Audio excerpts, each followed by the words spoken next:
Hey guys, so today I am doing a quick video on how I made this half circle purse. It's a great way to use scrap pieces of fabric. My toddler requested this so it would match her dress that I made, but also it's my first time making a self-drafted pattern and my first time making a purse and my first time learning about stabilizers. So I recorded it and thought I would share my experience because hopefully you learn from it and hopefully I teach you a little something about stabilizers and how they work. So let's begin. This is my pattern. I folded the exterior fabric piece in half and I cut out my shape. I added a 1/4 inch seam allowance around the pattern because I did my pattern the size that I wanted the finished product to be. So I added seam allowance.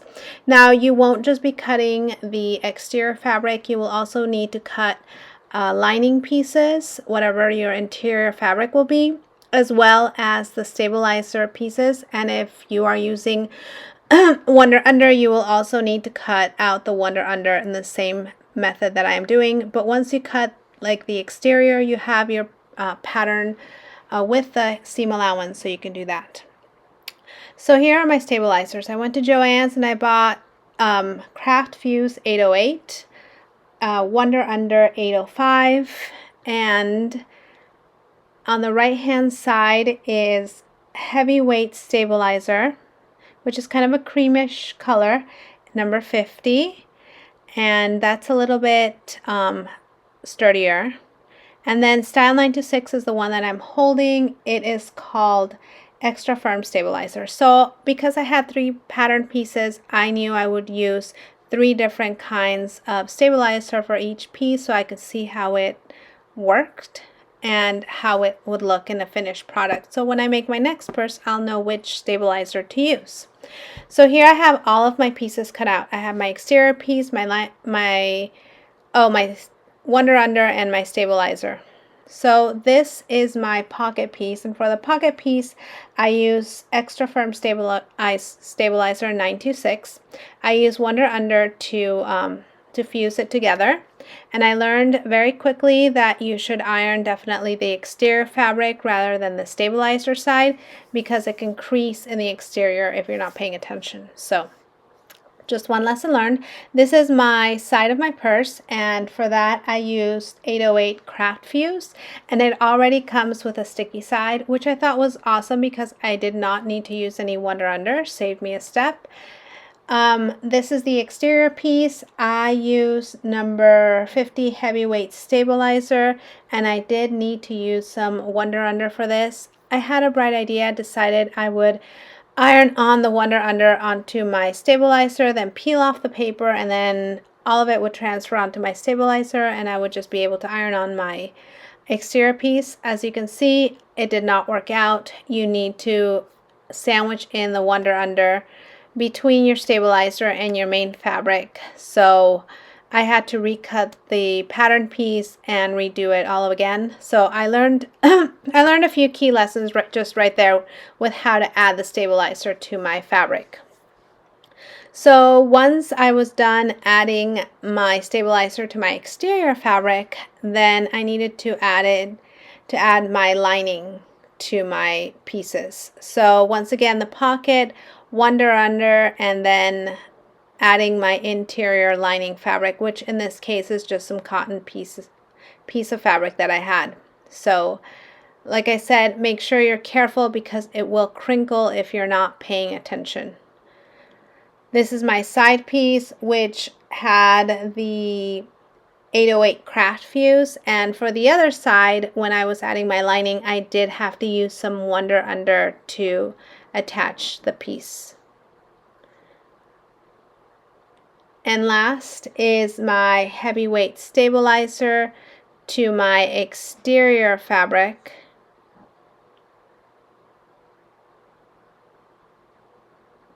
Okay, I'm done. So the last piece is my exterior fabric, a Wonder Under, and lining piece. And like I said, always iron the exterior side. So I have bought 1/4 inch bias, and I just capped the ends of my pocket and my side piece just to give it a nice finish to the purse. And then I go ahead and I attach all the pieces together to make the pocket of the purse. Now, if you can tell, I know this is kind of quick, but I leave a little tail at the end. And I have 3 pieces. I have my pocket piece, my side piece, and then my bias tape in the exterior. And I want to make sure that my bias tape is opened fully. See, I don't fold it. It has to be open because it is going to fold over the edge to hide that trim. And also in my ends, I will be folding them over to give it a finished look when I go ahead and iron it, or I mean to stitch it on to the end. I know I didn't show too much, but I feel like it's kind of self-explanatory. So there you go. You can tell that the top is folded over, and I go ahead and I trim my excess pieces just because I really wanted the bias tape to fold up neatly. And also the stabilizer makes this fabric so stiff that it's almost like sewing bias tape onto paper, cardstock. I feel that's the best way to describe what I'm working with after I added my stabilizers. So now that I'm adding my exterior piece, it's the same method that I used for my side piece, but I really want to get through that. I fold the edge just to give it a nice finish, so it's not a raw edge, which will unthread. And I go ahead and I clip it all in order. Open bias tape, pocket piece in between, an exterior piece in the exterior. It takes some time. The curvature does not help, number 1. Number 2, the stiffness of the stabilizers. Can you tell when I clip it on how I am wrinkling the exterior fabric? It's really stiff, and I feel like the heavyweight stabilizer was a little bit more pliable than the extra firm stabilizer or the craft fuse, but there's definitely a lot of crinkling in the material, and especially in the edges, which I did not want. I feel a softer stabilizer next time, maybe some kind of stabilizer used for quilting, would have worked so much better. Also, I should have mentioned this earlier. I did learn later on that I should have not cut out my stabilizer the entire length of my pattern piece, if that makes sense. I should have not included that seam allowance, basically, because that would have allowed softer edges, and maybe that would have made it easier on me than what I'm having to deal with now. See, I got tired right here from trying to clip it all together, and it's definitely hard to work with that stabilizer and the edges. So maybe had I not added my seam allowance to the stabilizer, would this have been easier? That's definitely something I am going to test for next time. But as you can see, it's a pretty easy process of assembling this purse. It's not too complicated, I think. And of course, the length, I did not know how much, so I just cut it at the end when I've reached the end. And now you can go ahead and stitch all the way around and attach your bias tape. And you can tell right here that I need to do the top stitch now all around the edge to close it up.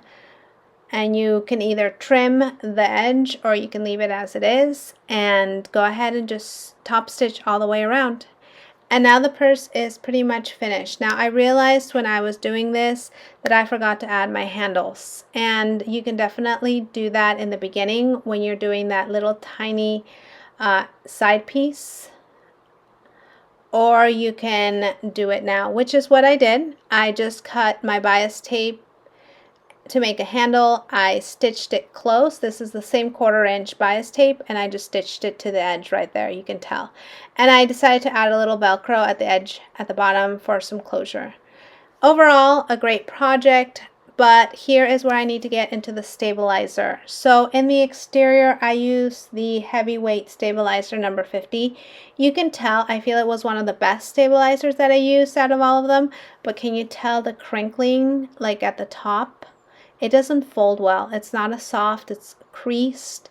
It was stiff, but not as stiff as the other ones. The pocket, I used the extra firm stabilizer, And for the side, I used 808 craft fuse. I hated the craft fuse. I thought that that made it so much worse. I definitely, like I said, would not use any of these stabilizers should I make another purse like this again. The 808 craft fuse on the side was horrible. The heavyweight stabilizer did not fold well. You can see the creases in the interior of the purse, and the pocket wasn't so bad. The extra firm stabilizer just crinkled in the edges, which was not as bad. But overall, a great project. My toddler, if she was to review this project, would definitely give it 5 out of 5 stars because she absolutely loves having her own purse. And it's actually kind of hard to find purses for toddlers. There's a lot of other purses, and I felt like finding one that was small and just the right size for her was a little bit harder. So she loved it, and I think that's all that really counts. At the end of the day, I decided I wanted to paint my Pikachu, and I did not have any fabric paint, so I had acrylics, and I decided to just paint it with acrylics. It worked really well. It doesn't look bad. It kind of blended into the fabric. I have not attempted to wash it though, and I don't think I will, just because I am so scared that the acrylic would bleed onto other materials. But it works out. I mean, as a craft project, great experience, and my daughters loved it. And I hope to make some more and definitely find the right stabilizer, and definitely a great scrap fabric project. Thanks for watching.